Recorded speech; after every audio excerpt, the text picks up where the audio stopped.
하나님이 우리의 찬양을 기뻐 받으신 줄로 믿습니다.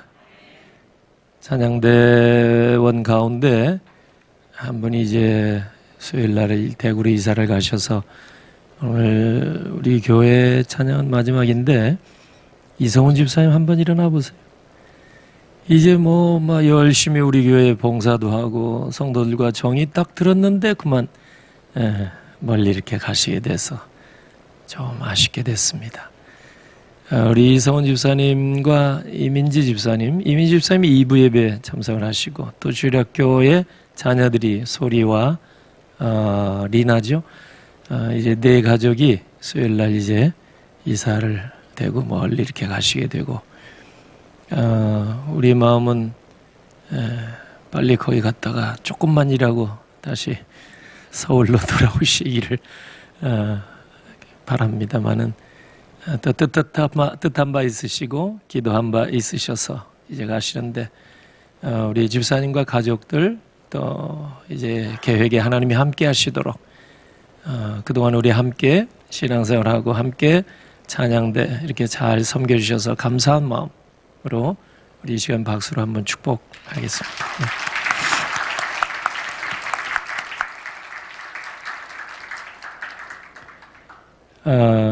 세종대학에서 이제 교수로 후학들을 이제 가르치시다가 이제 멀리 또 대구로 이사를 가시는데 참 이렇게 겸손하게 잘 이렇게 섬겨주셨어요. 또 찬양의 은사도 있으셔서 기쁨으로 우리 교회 찬양대뿐만 아니라 여러 가지 중요한 행사나 집회 때마다 잘 섬겨주셨는데 아쉬움이 많습니다. 전례에 의하면 멀리 이사를 간 분들이 2분씩 채워놓고 갔습니다. 참고하시기 바랍니다. 이런 기도 많이 해주세요. 그래서 좋은 일들이 많이 새해 일어날 수 있도록. 교회 안에는 신앙의 연주가 참 오래된 분도 있고 또 믿음이 깊은 분도 있습니다. 반면에 신앙의 연주가 짧거나 믿음의 깊이가 깊지 않은 분도 없잖아 계십니다. 교회가 남녀노소 빈부귀천할 것 없이 하나님의 자녀로 부르심을 받아서 강하든 약하든 가졌든 못 가졌든 한 공동체 안에 하나님이 만나게 해주셔서 우리 교회도 오늘까지 49년 동안 이곳에서 구원의 방주 역할로 또 아름다운 성도의 교제 터전으로 또 선한 일에 열심히 하는 센터로 지금까지 발전해 나왔습니다. 이제 세상이 많이 바뀌어지는 가운데 환경도 바뀌어지고 또 사람들의 이동도 많고 그러나 그 가운데 하나님의 뜻이 있어서 송정동 땅에 20여 년 전까지만 해도 별로 주목을 받지 않았던 동네, 지금은 서울시만이 아니라 전국이 주목하고 있는 지역 바로 옆에 우리 교회가 있습니다. 그만큼 이제 우리가 기도를 한 대로 정말 봄날 같은 그런 시대가 이 지역에 아마 임한 것 같습니다. 계속해서 기도하시면 하나님께서 우리가 사는 이 동네와 우리 교회가 있는 이 마을이 정말 아름다운 동네요, 정말 복된 마을이 될 줄로 믿습니다. 교회가 있는 한 이 지역을 하나님이 평강의 날개로 품어주실 것이고 안전하게 하나님이 살기 좋은 곳으로 인도해 주실 줄로 믿습니다. 다른 거 저런 거 떠나서 주의 백성들이 모이는 곳이니까 하나님의 온통 관심이 여기에 있을 거 아니겠습니까? 확신 가지고 기도하셔서 한 분은, 한 가정은 또 잠시 떠나지만은 또 많은 가정들이 또 찾아 나오는, 그래서 금년에 다시 우리 교회가 역동성이 회복이 되고 모이기를 힘쓰는 그런 복된 교회가 되기를 바랍니다. 오늘 이제 로마서, 오늘 바울이 기록해서 로마 교회에 보낸 편지, 얼마나 할 얘기가 많았으면 한 권의 책 같겠어요. 로마서가 16장까지거든요. 그러니까 로마 교회 안에 이러저러한 문제들이 많이 일어났을 때 사도 바울이 이걸 듣고 처방전을 내린 기록이 로마서입니다. 11장까지는 주로 이제 교리적인 문제지만 12장 이하는 쭉 보면은 교회 안에 현안 문제들에 대한 어떤 적절한 지침을 바울이 여기에 기록을 해놨습니다. 2000년 전인데 로마 교회도 보면 교회 안에 믿음이 있는 사람, 믿음이 약한 사람, 강한 사람, 약한 사람, 이 다 같이 있었어요. 그래서 14장 1절부터 이렇게 읽어보면 아시겠지만은 고기 먹는 문제, 이거조차도 마음대로 못했어요. 왜냐하면 이게 로마 교회 안에는 유대교 출신 성도들이 있었고 동시에 이교 출신 성도들이 있었습니다. 그러니까 유대교에서 기독교로 개종한 사람들이 있었기 때문에 이분들은 어릴 때부터 배운 율법의 말씀을 떠나는 것은 죽음과도 같았어요. 예수 믿은 다음이지만은 어릴 때부터 배운 말씀, 십계명, 율법, 이것이 이들에겐 생명같이 중요했다 이 말이에요. 반면에 이교 출신 성도들은 원래 이방인들이었습니다. 드라마틱하게 이분들이 복음을 이제 듣게 되고 복음의 능력을 체험하게 되고 성령으로 막 거듭나서 막 체험적인 신앙을 많이 가진 사람들. 그래서 교회 안에 들어와서 함께 신앙생활하는데 이게 참 물과 기름처럼 잘 이렇게 합해지기가 어려웠습니다. 그래서 이방인 출신 이 성도들이 유대교 출신 성도들을 볼 때에 저 사람들 이렇게 융통성이 없을까? 이미 구약시대 율법은 이미 예수께서 완성해 주셨는데 우리 믿기만 하면 된다고 했는데 여전히 이 사람들은 할례를 주장하고 있어요. 할례 받아야 된다 이 말이에요. 구약시대에 했던 거. 그리고 음식도 마음대로 못 먹는 거예요. 이제 율법에 의거해서 고기도 잡아야 돼요. 소위 피채 먹지 말라고 그랬어요. 고기. 그러니까 이것을 정말 율법대로 고기도 잘 잡아놓은 것만 먹어야 양심이 가책이 되지 않아요. 유대교 출신들은. 근데 이방인 출신들은 뭐 꺼리낌이 없는 거예요. 복음 안에서 자유다. 요한복음 8장 32절.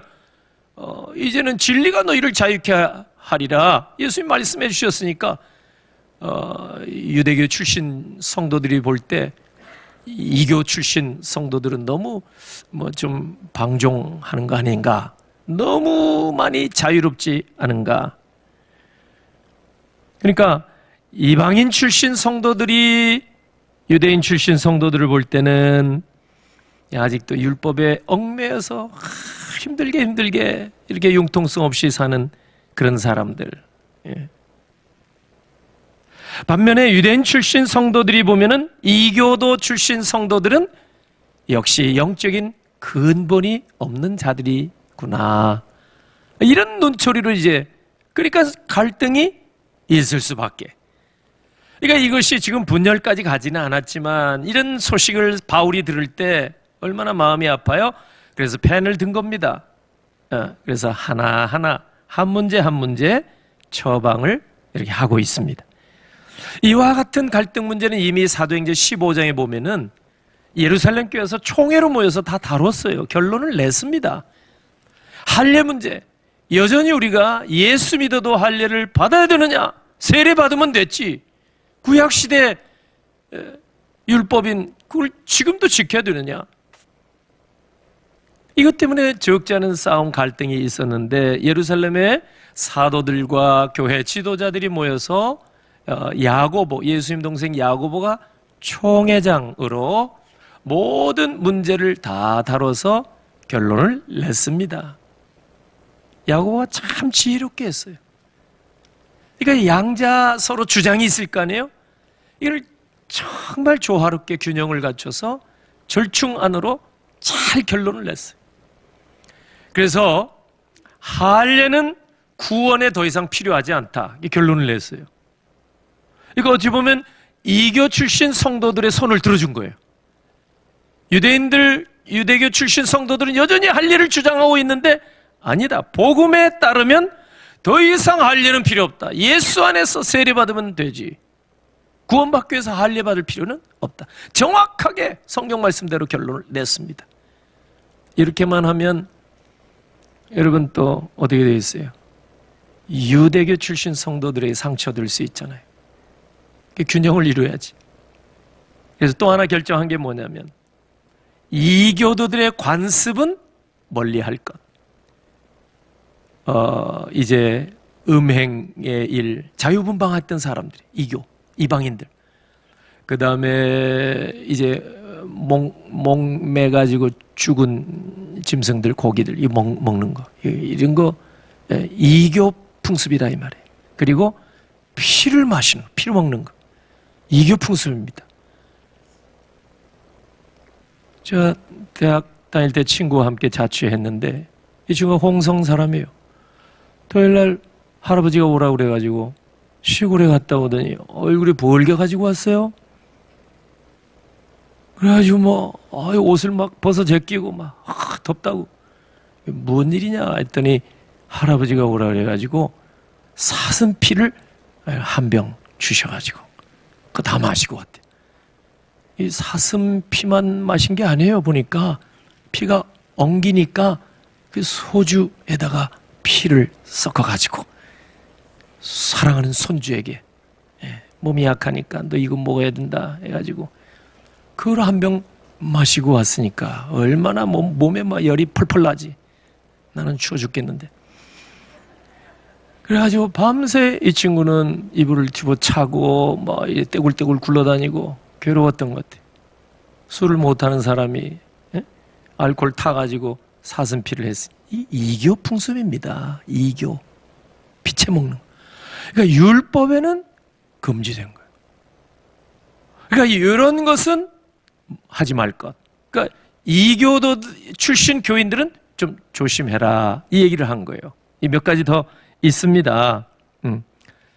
그러니까 야고보가 참 지혜롭게 잘 결정을 했단 말이에요. 사도행전 15장의 예루살렘 총회 결과예요, 그게.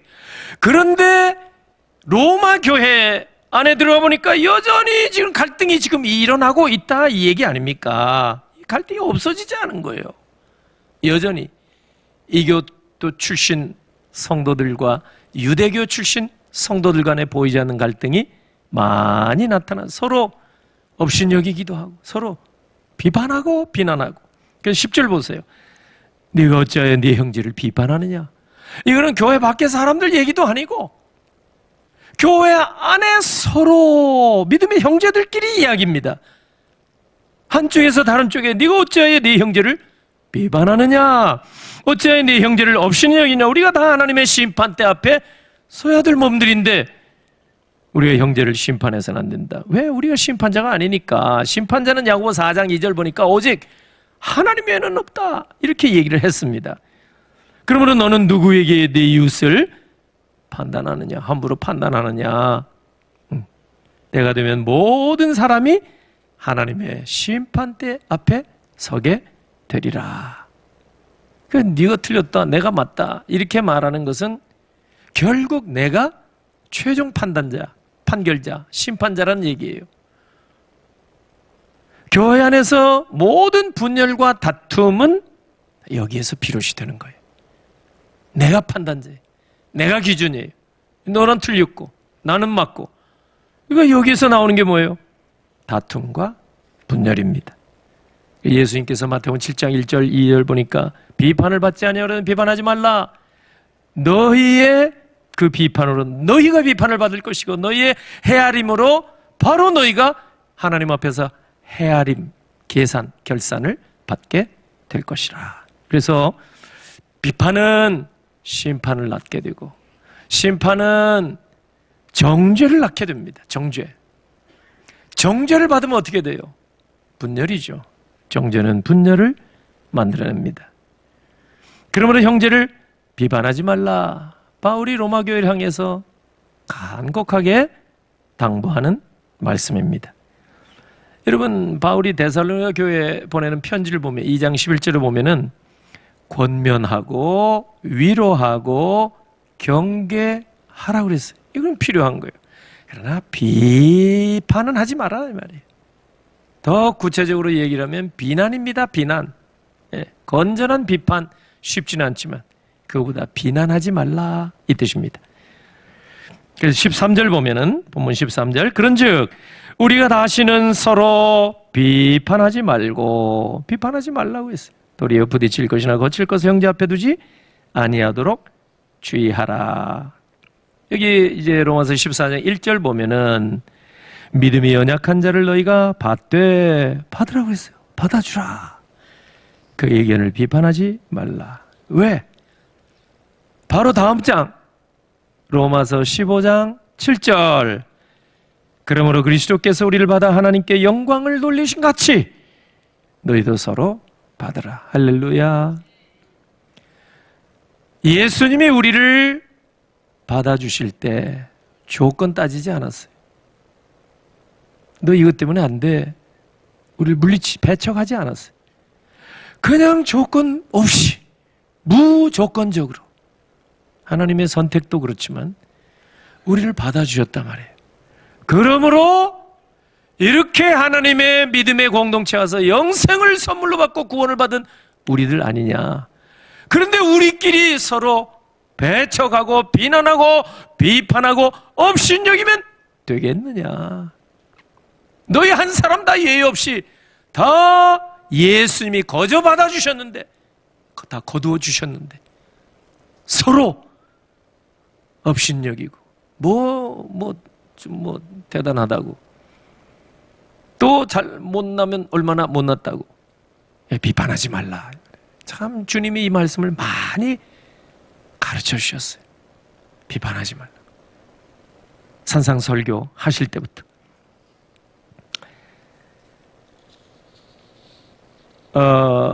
11절 본문 이렇게 보시면 이제 이사야 45장 23절 말씀을 인용한 내용이 거기 나와 있는데 기록되었으되 이사야 45장의 말씀입니다. 주께서 이르시되 내가 살았노니 모든 무릎이 내게 꿇을 것이요 모든 혀가 하나님께 자백하리라. 빌립보 2장 10절 11절에도 이 유사한 말씀이 나와 있습니다.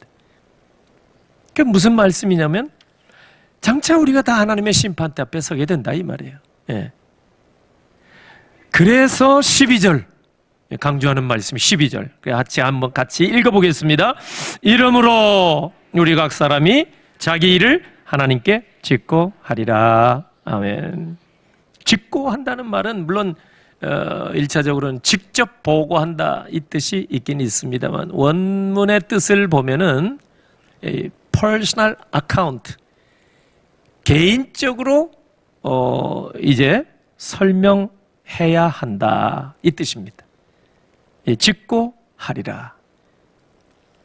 그러니까 우린 장차 하나님 앞에 가서 결산을 받게 되는데 평생에 이 땅에 살면서 우리가 행한 일 하나님은 행한 대로 갚는다 그랬잖아요.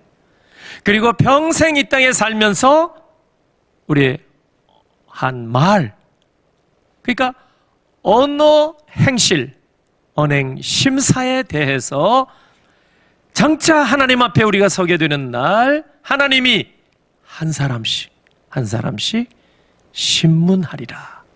마태복음 12장 36절 내가 너에게 이르노니 사람이 무슨 유익한 말을 하든지 심판날에 이에 대하여 신문을 받으리니.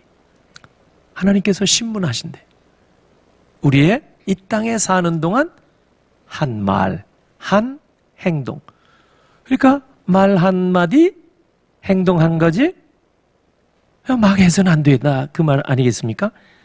마태복음 12장 37절 내 말로 의롭다함을 받고 내 말로 정죄함을 받으리라. 그러니까 우리의 언어 행실이 하나님 앞에 합당하게 되면 하나님께서 우리를 기뻐 받아주시고,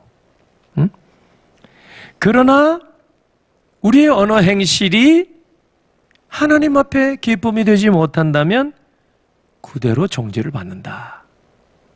어찌 보면 참 겁나는 말씀이 되기도 합니다.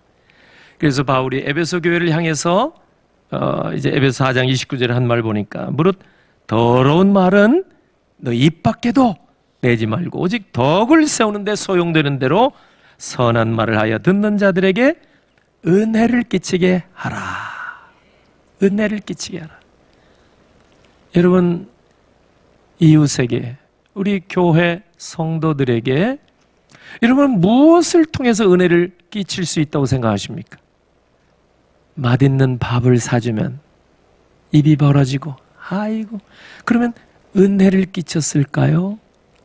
돈을 좀 많이 주면, 아니 좋은 자리를 제공해 주면, 아니 뭔가 필요를 채워주면, 뭔가 보상을 잘 해주면, 뭔가 혜택을 주면, 여러분 그게 은혜를 끼치는 것일까요?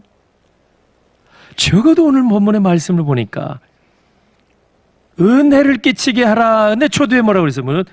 더러운 말은 너 입 밖에 내지 말고. 그 반대가 은혜를 끼치고, 이게 뭐예요? 위로의 말이고 격려의 말이고 축복의 말인 줄로 믿습니다. 이거를 통해서 은혜를 끼치라 이 말이에요. 다른 물질로 은혜를 끼치려고 하지 말고, 그것도 필요할 땐 해야겠지만 하나님이 우리에게 선물로 주신 언어의 은사, 이걸 가지고 은혜를 끼치라 그 말이에요. 은혜를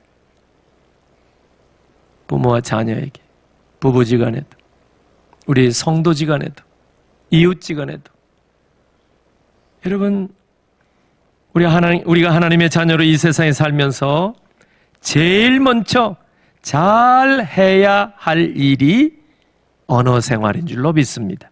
그래야 하나님 앞과 사람 앞에 기쁨이 될 줄로 믿습니다. 예전에 이런 말이 있었어요. 얼굴이 예쁘면 모든 것이 용납된다. 이게 좀 허랑방탕한 남자들이 한 얘기 같아요. 예? 얼굴이 예쁘면 모든 게 다 용납된대 그냥. 예. 예, 그게 아니에요. 그건 틀린 말이에요. 말이 예뻐야 모든 것이 용납될 줄로 믿습니다. 말이 예뻐야지. 왜? 불신 세상은 말이 거칩니다. 말이 폭력적입니다. 사람을 잡는 말입니다. 넘어지게 하는 말들이 대부분입니다. 여러분, 폭력 중에 정말 뼈까지 상하게 만드는 것이 뭐냐면 언어의 폭력이에요. 그냥 뺨 한 대 때리는 거. 이게 하루 지나면 나을 수도 있어요. 그러나 언어의 폭력으로 맞게 되면은 이게 평생 가도 안 없어질 수도 있는 거예요. 그러니까 이게 얼마나 큰 상처가 되는지 모른다 이 말이에요. 아, 나는 뒤끝이 없어. 툭 뱉어버려요. 아, 나는 사내다워. 툭 뱉어버려요. 자기가 그렇지만은 받는 사람은 평생 이게 헤어나지 못할 수 있는 상처가 될 수도 있더라고 말이에요. 다른 것 때문에 상처되는 게 아니에요. 말 때문에. 그래서 디모데후서 2장 17절 보면 바울이 실명으로 이런 사람이 있다 소개하고 있는데 그들의 말은 악성 종양이 퍼져 나간과 같은데 그 중에 후메네오와 빌레도가 있느니라. 악성 종양은 지금 암세포라 그 말이에요. 암세포와 같은 존재. 실명까지 거론했어요. 지금 말 얘기하다 그들의 말은 말 얘기하는 거죠. 실명. 말이 거칠고 불신의 말이고 폭력적이고 이들의 결과가 어떻게 됐어요? 믿음의 공동체에서 다 떠나가고 말았다 이 말이에요. 파산한 자들이야 그 말이에요. 이 사람들이. 그러니까 이때 당시에 사람들이 다 알아요. 알렉산더 얘기하면, 빌레도 얘기하면 알만하니까 실명을 여기에 들은 거예요. 에베소 교회 보낸 편지 에베소 5장 4절 보니까 누추한 말과 어리석은 말이나 희롱의 말이 마땅치 아니하니 오히려 감사하는 말을 하라. 할렐루야. 아까는 에베소 4장에서는 은혜를 끼치는 말을 하라 그랬죠. 에베소 5장에 가서 보니까 감사의 말을 하라 그랬어요. 나는 우리 비전교회 하나님께서 이렇게 만나 계신 우리 공동체 안에요, 서로 만나서 은혜를 많이 끼치고, 서로 은혜를 끼치고, 그냥 막 레이저 광선 쏘듯이 막 이렇게 따갑게 눈총하지 말고 은혜를 많이 끼치고, 그 다음에 감사, 작은 거 가지고도 감사의 말을 많이 한다면 하나님이 하늘에서 자녀된 우리의 모습을 기뻐 받으실 줄로 믿습니다. 하나님의 기쁨이죠. 그래야. 여러분, 예수 믿고 나서 달라지는 것 많이 있겠지만, 달라진 것 중에 가장 크게 달라지는 것, 달라져야 할 것, 그러니까 언어부터 달라져야 할 줄로 믿습니다. 언어부터. 왜냐하면 시장 사람들은 시장의 언어를 써요. 그죠? 골라 뭐 시장의 언어가 있잖아요. 예? 깎아주니 많이 안 됩니다. 이거 뭐 남는 게 하나도 없습니다. 이 시장의 언어가 있단 말이에요. 군대 가면 군대 언어가 있어요. 안 가본 사람 몰라. 하여튼 뭘 빼면은 말이 안 돼. 예. 하여튼 군대 언어. 조폭 소굴에 가면 조폭의 언어가 있단 말이에요. 그러나 교회 안에 보면은 교회의 언어가 있습니다. 교회 언어. 세상 언어는 유창한데 교회 언어가 이게 부족한 거예요. 하나님 나라 언어가 있는데 세상 나라 언어는 유창해. 근데 하나님의 나라 언어는 이게 서툴어요. 그러니까 교회에 와서 겸손한 사람, 진짜 겸손한 사람도 있겠지만 잘 봐야 돼요. 세상 언어는 유창한데 교회 오면 말이 막히는 거예요. 기도도 막혀. 기도의 언어도 짧아. 성도의 교제의 언어도 짧아. 그러니까 할 수 없이 말을 못하는 거예요. 겸손해서도 못하겠지만, 여러분, 하나님의 언어가 짧으면 교회 안에 와서도 벙어리 돼요. 여러분, 우리가 일주일에 한 번 교회 나와서 예배 대부분이 드립니다. 1시간. 그것도 셀 모임이라도 1시간 더 하면 또 몰라. 여러분, 99%는 불신 세상의 언어에 우리가 젖어 살고 있는 거예요. 늘 듣는 얘기가 폭력의 언어요, 비난의 언어요, 불신의 언어요, 의심의 언어요. 그래서 임박이고요.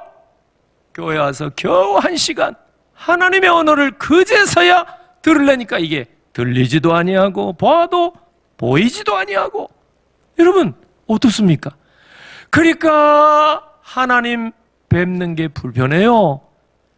하나님과 대화 통합니까? 하늘의 언어가 우리가 짧으니까 하나님 안녕하세요, 안녕히 계세요, 감사합니다, 이 음식 주셔서 감사합니다, 안녕히 계세요. 이게 끝이에요. 대화가 돼요? 대화가 안 되죠. 제가 6년 전에 주일 오전 예배 때 소개한 책이 한 권이 있어요. 제프 벤더스텔트라고 하는 분이 쓴 책, 복음의 언어인데, 실제로 그 말은 일상에서 복음이 유창해질 때까지, 그 책에서 강조하는 게 바로 그겁니다. 우리가 복음의 언어가 너무 짧다 이거. 여러분, 복음 복된 소식 아니에요? 기쁨의 소식 아니에요? 은혜의 소식 아니에요? 근데 왜 이 복음이 복된 소식으로 사람들이 못 듣느냐 그 말이에요. 왜 기쁨의 소식으로 받지를 않느냐 그 말이에요. 그것은 복음의 언어가 우리가 너무 짧다 이 말이에요. 토막난 복음을 우리가 알고 있다 그 말이에요. 하나님의 말씀을 알되 토막. 여러분, 외국인들이 우리말 한국에 와서 배우는 거 보면 잘하는 사람도 물론 있지만은 여러분 다 서툴잖아요. 외국에서 어떤 사람 막 오래 살아도 잘 못해요. 예. 특별히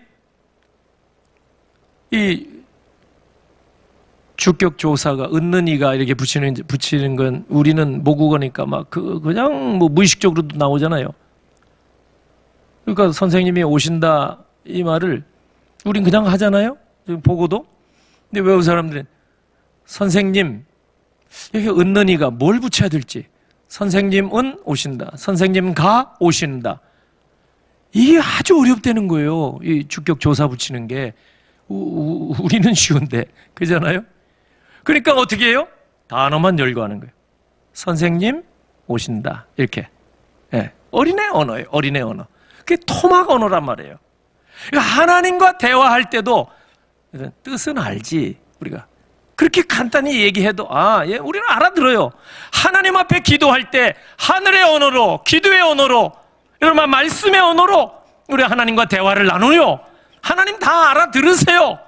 그런데 우리가 오랜 동안 깊이 있는 대화를 못 나눈 이유는 뭐예요? 이 언어가, 하늘의 언어가 짧기 때문에. 더 이상 진도가 안 나가요. 그죠?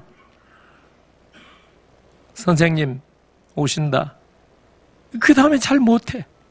외국에 나가서 외국 사람하고 이렇게 토해할 때 외국 사람들 부딪히기가 겁나. 왜냐면 말을 조금 이렇게 건넸다가 더 진도가 나가면 내가 딸리니까 그 인사말 뭐 먹었느냐 어디 갔느냐 그 간단한 얘기만 하고 끝. 그러니까 깊이 있는 대화가 뭐 하나님 앞에 여러분 가까이 하자. 금년의 실천 목표 하나님과 가까이 하자. 어떻게 가까이? 말씀이 하나님 여러분 짐승 동물이나 식물이나 주지 아니하고 하나님의 형상대로 지음받은 우리 인간 인생들에게만 주신 은사가 뭐냐면 언어의 은사예요. 언어의 은사. 왜요? 하나님 찬양하도록, 하나님 선전하도록, 하나님과 대화 나누도록, 하나님이 정말 귀한 은사를, 말씀의 은사, 이 언어의 은사를 주셨어요. 전 세계 수백 수천 수만 가지의 언어 가지고 여러분 하나님 찬양하고 기도할 때 하나님이 못 알아들으시겠어요? 복잡해 하시겠어요? 얼마나 기뻐하실까? 각 나라와 백성과 족속과 방언 가운데 셀 수 없는 무리들이 하나님 앞에 나와서 할렐루야 거룩하다 찬양할 때 하나님이 얼마나 기뻐하시겠어요? 그런데 우리가 하나님을 찬양하고 예배하고 기도할 때 말이 짧은 거예요. 하늘의 언어가 짧은 거예요. 복음의 언어가 짧은 거예요. 하나님 안녕히 하십니까? 안녕히 계세요. 네, 이만 종종 줄입니다. 여러분 기도가 이렇다면 평생 기도가 그게 전부라면 영적으로 우리는 어린아이 수준에서 맴들다가 끝나지 않겠습니까? 하나님의 자녀라면 하나님 아버지와 여러분 대화 시간을 주지 마세요. 예배하는 이 한 시간, 기도하는 이 한 시간 인색하게 생각하지 마세요. 진짜 사랑하는 사람에게는 있는 시간 없는 시간 다 들여서 만납니다. 그렇잖아요. 시간 가는 줄 모르고 하나님을 사랑한다고 하니까 하나님께 기도하는 한 시간, 예배하는 한 시간, 성도와 교제하는 한 시간을 인색하게 생각해서는 결코 안 됩니다. 통계에 의하면 청소년들은 하루에 핸드폰 3시간 이상 본다고 해요. 3시간. 정보도 검색해야지요. 웹툰, 만화도. 이거는 끊을 수가 없다는 거예요. 짜투리 10분만 나도 뭘 할까? 10분 가지고 뭐 할까? 그래서 그 틈새 전략으로 웹툰 작가들이 그걸 하는 거예요. 5분이면 볼 수 있는 만화, 웹툰 만화. 10분이면 볼 수 있는 만화. 그리고 흥미진진하게 해서 또 봐야 돼. 기다려야 돼. 예약해야 돼. 돈을 내야 돼. 그래도 아이들이 그걸 빠져들어가는 거예요. 그래서 그러다 보니까 몇 시간씩 하루에 또. 여러분 하나님의 말씀을 연구하고 묵상하고 읽고 쓰고 듣고 하는 일에 시간이 너무 아까운 거야. 여러분 그러면 우리의 언어가 짧아지게 됩니다. 하나님과 대화 나누지 못하게 될 겁니다. 그런 사람 결국은 뭐냐? 고난이 오고 풍파가 갑자기 폭풍처럼 불어닥쳐 오게 되면 그냥 바람에 나오는 겨와 같이 사라지고 맙니다. 그게 시편 1편입니다. 복 있는 사람은 시편 1편 2절 오직 여호와의 율법을 즐거워하여 주야로 묵상하는도다. 할렐루야. 그 사람, 이 악인의 결과는 하나님의 말씀을 멀리하는 사람은 망하리로다. 그러나 시편 1편 4절 악인들은 그렇지 않으며 오직 바람에 나는 겨와 같도다. 의인들은 형통.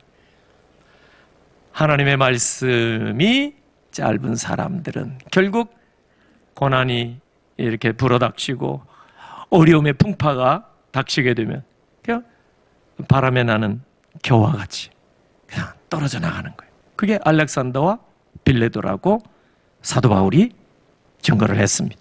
말씀을 정리합니다. 우리 12절을 다시 한번 읽어보겠습니다. 12절, 이러므로 우리 각 사람이 자기 일을 하나님께 짓고 하리라. 아멘. 우리 장차 하나님 앞에 가서 할 일이 있어요. 너희가 하나님 앞에 가서 할 일이 있느니라. 짓고 해야 할 것이다. 짓고 해야 된다. 뭐냐? 하나님 앞에 가서 다 결산 받아야 돼.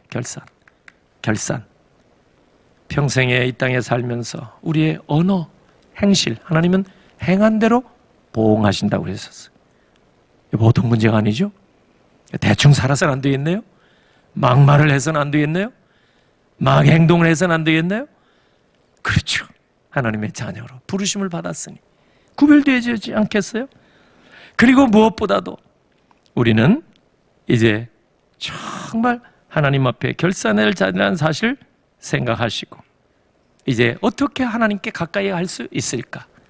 우리 하늘 언어, 기도의 언어, 이 복음의 언어가 이제 금년에 정말 말씀 통독과 말씀 필사 이를 통해서 분명히 여러분이 참여하면 하나님과 가까워질 줄로 믿습니다. 아직도 안 한 분들이 태반이야. 괜찮아요. 오늘 결단하시고 다시 한번 필사 노트도 좀 구입하시고 투자를 해야 이 진도가 나가는 거예요. 어디 그냥 종이 한 장 몇 장 갖다가 이렇게 해보고 안 되면 치워버리겠다 이러면 안 돼요. 투자를 해야 돼요. 그냥. 구약은 4권이야 그냥 3,000원씩 이게 그냥 값을 주고 사놔야 그 다음에 이렇게 한 자라도 쓰는 거예요. 통독도 마찬가지고 결단하셔서 이 말씀의 언어로 유창하게 우리 하나님과 아버지와 대화를 깊이 나가는 이전에 알지 못한 크고 비밀한 은혜를 날마다 체험하는 우리 비전 가족 여러분 다 되시길 예수님의 이름으로 축복합니다. 아멘.